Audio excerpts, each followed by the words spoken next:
اصل میں جو اعداد و شمار آپ کے پاس ہیں 30 سے زائد جو ہے روزانہ کی بنیاد پر یہ جو ہے رشتہ بندھن جو ہے وہ ٹوٹ رہا ہے، اس کی ایک بڑی وجہ تو یہ بھی ہے کہ ہمارے ہاں خاص طور پر جو مخلوط ہمارے ادارے ہیں اس کی بنیاد پر لڑکے اور لڑکی کے مابین محبت پروان چڑھتی ہے اور لو میرج جس کے نتیجے میں وجود میں آ جاتی ہے۔ اور اگر آپ مزید انالیسس کریں گے تو معلوم ہوگا کہ اس 30 میں سے شاید 20 وہ ہوں گی کہ جو لو میرج کے نتیجے میں ہوا تھا معاملہ، اس لیے کہ فوری جذبہ ہے، جذبات ہیں، وعدے وعید ایک دوسرے کے ساتھ ہیں، اور پھر جناب شادی تو ہو گئی، اس کے بعد مزاج کے اندر موافقت نہیں ہوئی۔ پھر دوسرے یہ ہے کہ یہ ہم کف ہونے والی بات، بعض احادیث پہ بھی ہمارے سامنے یہ بات آتی ہے کہ لڑکے اور لڑکی کے دونوں خاندان کا معاملہ جو ہے وہ ہم کف ہونا چاہیے۔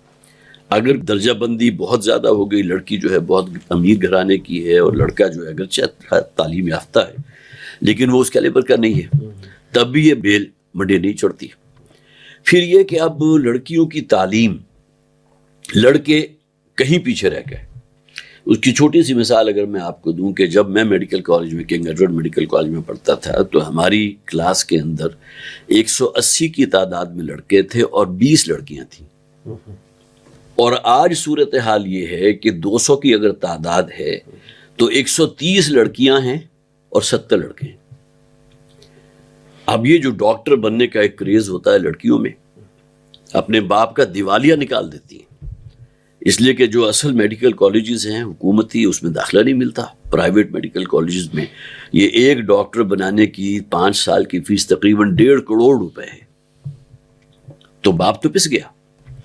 جس کے نتیجے میں وہ جو ڈاکٹر تو بن گئی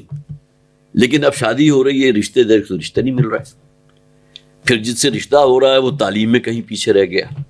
تو لہٰذا اس کا نتیجہ کیا نکلا؟ موافقت نہیں ہو سکتی۔ تو یہ تعلیم ایک اپنی جگہ بہت اچھی چیز ہے، لیکن یہ کہ اگر یہ صرف اسی کام کے لیے ہوئی کہ ہمارا نام جو ہے اس کے ساتھ ڈاکٹر لگ جائے یا کوئی اور اس طرح کی جو ہے وہ دم چھلا ساتھ لگا دیا جائے، تو اس کا نتیجہ تو پھر یہی ہوتا ہے۔ تو اس معاملے میں واقعتاً ایک بہت بڑا المیہ ہے کہ وہ جو ایک لو بانڈ ہونا چاہیے شوہر اور بیوی کے درمیان، پھر لڑکیوں کے اندر تحمل، برداشت۔ ہمارا یہ میڈیا جو ہے سب سے بڑا فتنہ، وہ ڈرامے وہ دکھاتا ہے کہ جہاں لڑکیوں کو، اور خاص طور پر اگر بیوی کے روپ میں کوئی لڑکی دکھائی جا رہی ہے کسی ڈرامے کے اندر، تو اس کو جس طرح گلیمرائز کیا جاتا ہے اور جس طرح اس کو ایک حاکم کی حیثیت میں پورے گھرانے پر مسلط دکھایا جا رہا ہوتا ہے، تو ان تمام چیزوں کے ان سین چینلز ہیں کہ جس کے اثرات پھر اس نو بیاہتا جو جوڑا ہے اس کے اوپر بھی پڑتے ہیں۔ نتیجتاً طلاق ہو یا خلا ہو، گویا کہ وہ جو ایک شیرازہ بندی ہے ایک فیملی کی، وہ تو بالکل ختم ہو گئی۔ بہت بڑا المیہ ہے، اور اس میں گویا کہ ہر اعتبار سے ہمیں ضرورت ہے کہ ہم اصلاح کی طرف توجہ کریں۔